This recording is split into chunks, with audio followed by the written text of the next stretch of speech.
Dans un temps où les erreurs n'ont pas leur place, où tout ce que nous faisons a des répercussions sur la suite, je voudrais témoigner d'une des erreurs que j'ai faites et qui me suivra à tout jamais.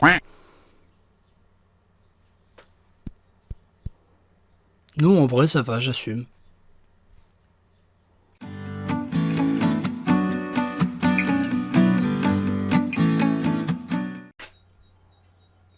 Ce thé est froid.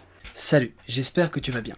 On se retrouve pour la 6e vidéo de la semaine. Alors oui, j'ai loupé une semaine, j'ai pris un petit peu de temps pour réfléchir aux idées. J'avais des choses à faire sur mon ordinateur qui commençait à ralentir un petit peu. Et puis j'étais surbooké, j'ai des horaires de fou, je ne peux pas prendre de pause. Donc voilà, on est parti pour faire nos exercices. On se retrouve pour le matériel et après on part sur notre séance. J'espère que ça vous plaira. À tout de suite. C'est parti du coup pour notre équipement. On a juste besoin d'un tapis et de 3 objets complètement quelconques qui vont nous servir de repères. Et c'est parti pour notre échauffement. Je place 2 objets à une certaine distance qui vont donc, comme je disais, me servir de repères. Je trottine vers l'avant. Je me mets en garde, je trottine vers l'arrière, je me mets en garde.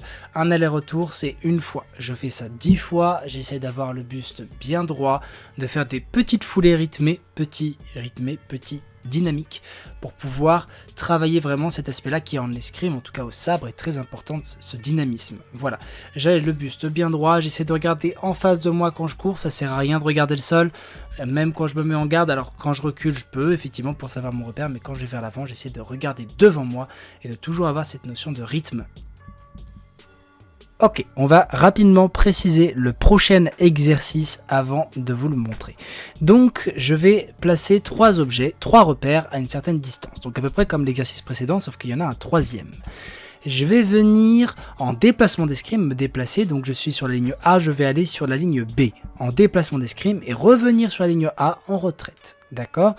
Le prochain, je vais aller jusqu'à la ligne C et revenir à la ligne B, donc je vais toujours à celle d'après, je reviens à celle d'avant.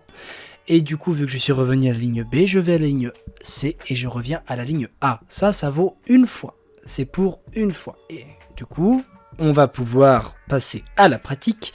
Donc je suis sur ma ligne A, je vais à la ligne B, je reviens à la A, je vais jusqu'à la C, je reviens à la B, je repars à la C, pour au final revenir à la A. Donc ça c'est une fois. Et tout ça je vais le faire 2 fois. Ça va me permettre de bien travailler les jambes, de travailler le buste bien droit, de travailler la vitesse des jambes, ainsi que la taille des marches. Et vraiment essayer d'avoir le regard le plus en face de vous, de ne pas regarder vos pieds. Sinon c'est pas réaliste puisqu'à l'escrime, quand on fait un combat d'escrime, on ne regarde pas ses pieds. On enchaîne avec notre prochain exercice qui est donc pour travailler la poussée de notre fente. Je fais une fente entre guillemets avec mon pied, en poussant sur mon pied arrière. Je me récupère sur le pied avant, juste sur un pied. Voilà. Je fais ça 5 fois sur chaque pied. J'essaie d'être bien en équilibre, de pas être trop penché vers l'avant. Là j'ai tendance à un peu trop pencher et à compenser avec ma jambe arrière.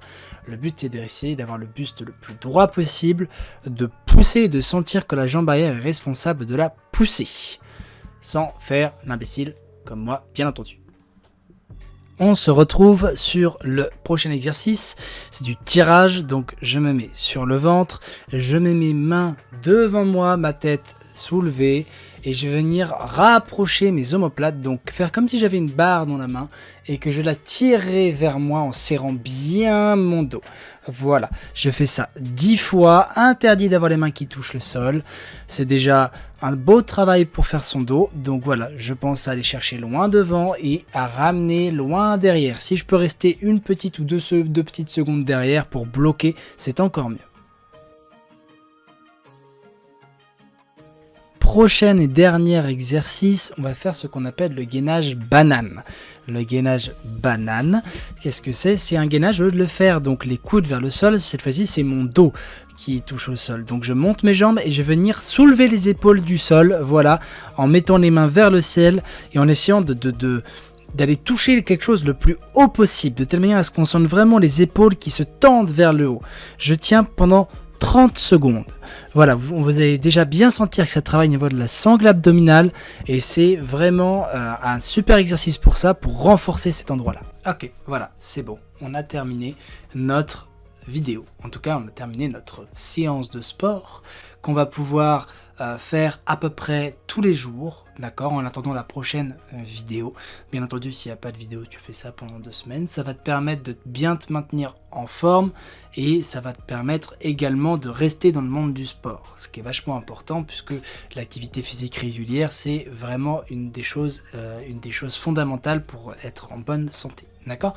Donc, n'hésite pas à m'envoyer un petit commentaire, à m'envoyer un petit message, à partager cette vidéo si elle t'a plu. Et puis moi, je te souhaite une bonne journée, un bon week-end. Porte-toi bien, prends soin de toi et à la prochaine. Ciao, bye bye.